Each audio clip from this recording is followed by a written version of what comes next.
کیوں دیر کریں؟ 3 دن ہے تو 3 دن کیوں سو کے اٹھتے ہیں؟ جو تمہاری ذمہ داری ہے یہ ذمہ داری کرے اسے.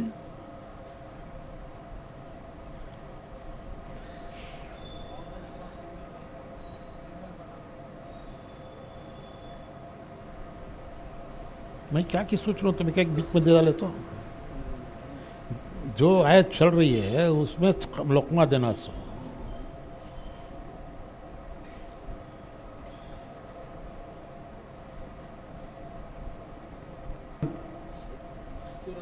ہاں ضروری بات ہے، یہ ضروری بات ہے. مردوں کو ہی اس کی فہم نہیں ہے تو بیچاری مستورات کیا سمجھیں گی گھر میں بیٹھنے والی؟ تو مرد ہی نہیں کر رہے ہیں تو مستورات کیا کریں گی؟ ان کو پتہ بھی نہیں ہے کیا ہے یہ. تو یہ الزام آئے گا کہ مرد ہی چاہ رہے ہیں، عورتیں نہیں چاہ رہی ہیں، کیونکہ اس میں عورتوں سے متعلق بھی کچھ چیزیں ہیں.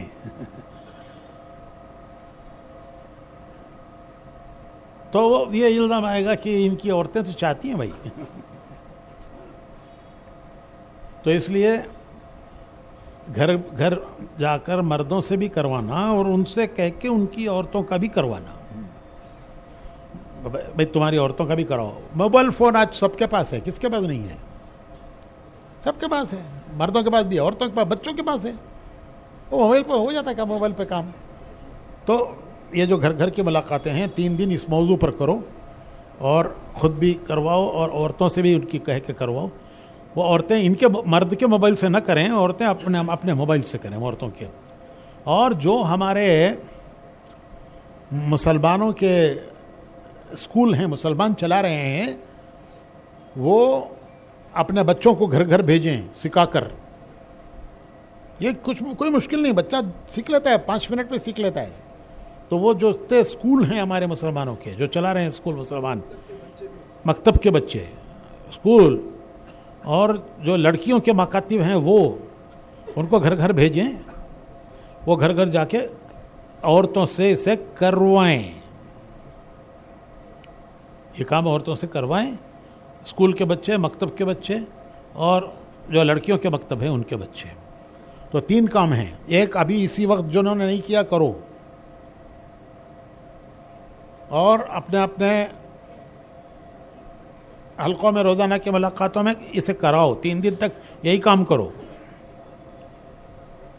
اور اسکولوں میں جو ہمارے اسکول ہیں ان کے بچوں سے، مکاتب کے بچوں سے اور لڑکیوں کے جو مکتب چلتے ہیں ان کی بچیوں سے گھر گھر بھیج کے یہ کام کرو. ابھی آپ تھوڑی دیر کے لیے 4 جو ہمارے اجتماع ہیں وہ 4 حلقے بیٹھ جاؤ، پھر حلقہ وار بیٹھو. ہمارے جو نوجوان طلبہ ہیں ماشاءاللہ کافی تعداد میں مشورے میں آتے ہیں اور ان کو پتہ ہے یہ سارا کیسے کیا جاتا ہے. تو ہمارے جو جتنے طلبہ ہیں وہ ان میں بیٹھے ہیں اس وقت. آج کا تمہارے حلقے کا یہی کام ہے. ان میں بیٹھ کر ان کو بتا دو ترتیب کیا ہے. 2-4 منٹ کا کام ہے. جنہوں نے نہیں کیا ان کا کراؤ. جو سیکھ سکتے ہیں، جان سکتے ہیں اسے، ان کو بتا دو کیسے کرتے ہیں. اور پھر وہ ٹھیک ہے وہ بتا دیں گے حلقوں میں. پھر وہ یہی QR کوڈ ہے ان کے پاس ہے، کہیں نہیں ہو تو یہ لے کے اس سے کر سکتے ہیں. ہاں فوٹو لے جا کر گھروں میں بھی کر سکتے ہیں عورتوں کو. تو 4 حلقے بیٹھ جاؤ، پھر اس کے بعد حلقہ وار بیٹھ کر ہمارے جتنے نوجوان طلبہ ہیں. ہاں ایک کام ان کا پارکنگ کا ہے جو جوڑ میں، اس کو بھی کر لینا، لیکن پہلے یہ کام کر لو. ہاں مستورات کے اجتماع بھی کہہ سکتے ہیں. تو ابھی مزمل پیچھے جو بیٹھا ہم جانتے ہیں ان سے لو کام. اگر کہیں زائد ہوں تو وہ جہاں نہیں ہے وہاں بھیجو.